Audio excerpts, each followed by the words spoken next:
ಬೇಲೂರು ಪಟ್ಟಣದ ಹೊಳೆಬೀದಿ ಅಯ್ಯಪ್ಪ ಸ್ವಾಮಿ ಸೇವಾ ಸಮಿತಿ ವತಿಯಿಂದ ಅಯ್ಯಪ್ಪ ಸ್ವಾಮಿಗೆ ವಿಶೇಷ ಪೂಜೆ ಹಾಗೂ ಭವ್ಯ ಮಂಟಪ ಪೂಜೆ ಕಾರ್ಯಕ್ರಮವನ್ನು ಭಕ್ತಿ ಭಾವದಿಂದ ಹಾಗೂ ಸಂಪ್ರದಾಯಬದ್ಧವಾಗಿ ಏರ್ಪಡಿಸಲಾಗಿತ್ತು.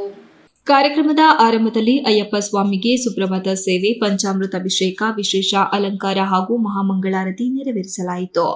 ದೇವಾಲಯದ ಆವರಣದಲ್ಲಿ ಆಕರ್ಷಕವಾಗಿ ಅಲಂಕರಿಸಿದ ಮಂಟಪದಲ್ಲಿ ಅಯ್ಯಪ್ಪ ಸ್ವಾಮಿಯನ್ನು ಪ್ರತಿಷ್ಠಾಪಿಸಿ ಮಂಟಪ ಪೂಜೆಯನ್ನು ಶಾಸ್ತ್ರೋಕ್ತವಾಗಿ ನಡೆಸಲಾಯಿತು. ದೀಪಾಲಂಕಾರ, ಹೂವಿನ ಸಿಂಗಾರ, ಧೂಪ ದೀಪದೊಂದಿಗೆ ನಡೆದ ಮಂಟಪ ಪೂಜೆ ಭಕ್ತರಲ್ಲಿ ವಿಶೇಷ ಭಕ್ತಿ ಹಾಗೂ ಶ್ರದ್ಧೆ ಮೂಡಿಸಿತು. ಪೂಜಾ ಕಾರ್ಯಕ್ರಮವನ್ನು ದೇವಿಸ್ವಾಮಿ, ರಾಜಣ್ಣ, ಪಾಪಣ್ಣ, ಮಧುಸ್ವಾಮಿ ಹಾಗೂ ಇನ್ನಿತರ ಬಳಗ ಸಮರ್ಪಣಾ ಮನೋಭಾವದಿಂದ ನಡೆಸಿಕೊಟ್ಟರು. ಪೂಜೆ ವೇಳೆ ಅಯ್ಯಪ್ಪನ ಭಜನೆಗಳು, ನಾಮಸ್ಮರಣೆ ಹಾಗೂ ಶರಣಾಘೋಷಣೆಗಳು ನಿರಂತರವಾಗಿ ನಡೆದಿದ್ದು, ಸ್ವಾಮಿ ಶರಣಂ ಅಯ್ಯಪ್ಪ ಎಂಬ ಘೋಷಣೆಯೊಂದಿಗೆ ಹೊಳೆಬೀದಿ ಪ್ರದೇಶ ಸಂಪೂರ್ಣ ಧಾರ್ಮಿಕ ವಾತಾವರಣದಲ್ಲಿ ಮುಳುಗಿತ್ತು.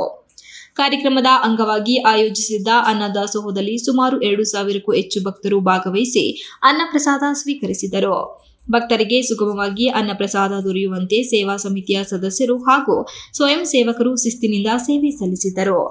ಈ ವಿಶೇಷ ಪೂಜೆ ಮತ್ತು ಮಂಟಪ ಪೂಜೆ ಕಾರ್ಯಕ್ರಮದಿಂದ ಭಕ್ತರಲ್ಲಿ ಶಾಂತಿ, ಸಮೃದ್ಧಿ ಹಾಗೂ ಐಕ್ಯತೆಯ ಭಾವ ಹೆಚ್ಚಿದ್ದು, ಸಮಾಜದಲ್ಲಿ ಧಾರ್ಮಿಕ ಹಾಗೂ ಸಂಸ್ಕೃತಿಗೆ ಮೌಲ್ಯಗಳನ್ನು ಬಲಪಡಿಸುವಂತಹ ಸಂದೇಶವನ್ನು ನೀಡಿತ್ತು.